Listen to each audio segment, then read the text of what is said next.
This is just my belief. I don't think that games actually develop players. I think that games are there to test your development. If you were in school and you were taking more tests than you were spending Hmm. days learning, you're going to fail a lot of tests.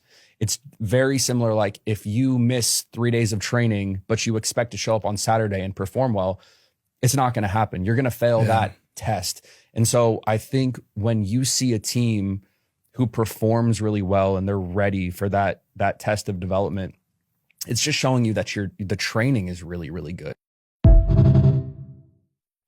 I agree with most of this. I agree with like 90% of what he's saying.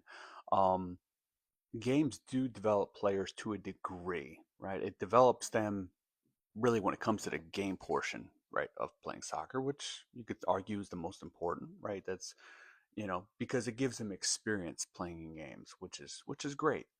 But I also, though, completely agree with the fact that he's saying, hey, games test you, you know, and but at the end of the day, also being tested develops a player, right? Because how are they going to respond to being tested, right? What I mean by that is maybe they get tested in a game and they have a rough game. It's not a good game for them.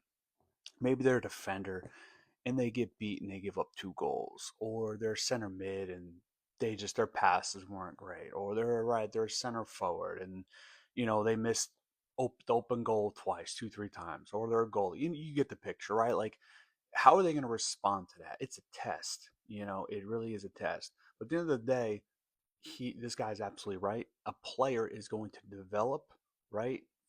Themselves, they're going to develop as a player in training. That's where you develop, right? Training, whether it's by yourself, working on your technical ability, your ball mastery, or with your team, right? Those are the two main ways to develop as a player. Um, Again, I slightly disagree with him because I do think games help with development, but it's a very small percentage of development, very small. At the end of the day, training is where it's all at. But I understand exactly what he's saying, and that's really why I wanted to do this video. And I think a lot of people don't realize that games are not really where you develop. It is where you're tested, and for the most part. So I do agree with him, but slightly again disagree. Give me your thoughts below. Would love to hear what you guys think.